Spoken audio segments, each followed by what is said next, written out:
the Canada Child Benefit is only paid to the primary caregiver. Oftentimes, this is the mother, but it can be the other parents too. The primary caregiver has to be a Canadian citizen or a permanent resident, somebody who applied for refugee protection and they got approved for that application, or a person with indigenous status. So all of these people are qualified to get the Canada Child Benefit. The child has to be under the age of 18. Once the child turns 18, the Canada Child Benefit stops. Also, the child must live with the primary caregiver. The other requirement is the primary caregiver or the family has to file tax return every year, meaning that in order to give the money to the family, CRA has to look at the family's income. If CRA cannot calculate the family income, they will not pay any Canada Child Benefit. So in order to keep receiving money, the family has to file tax return even if they don't make any money. So a lot of immigrants or people who are going through different career changes,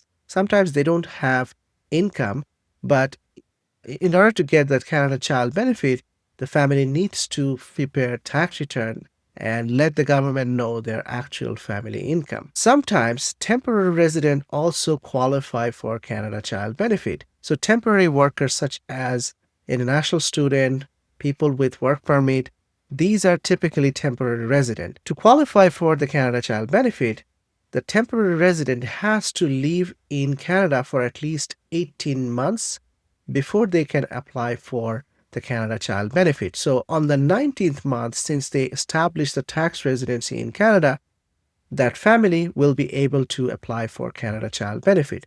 Now there is a caveat. If the work permit or the study permit shows that there is a message on those permit which says does not confirm status or does not confer temporary resident status, if either of these two messages shows up on those work permit or study permit, then they will not be eligible to apply for this child benefit. Meaning that even if they have lived over 18 months, because of those messages on their study permit or work permit, CRA actually does not see them as a temporary resident and is not going to pay them the Canada Child Benefit. Normally, most temporary workers, temporary resident gets the Canada Child Benefit after 18 months, but if those people have this message, they cannot get these Canada Child Benefit.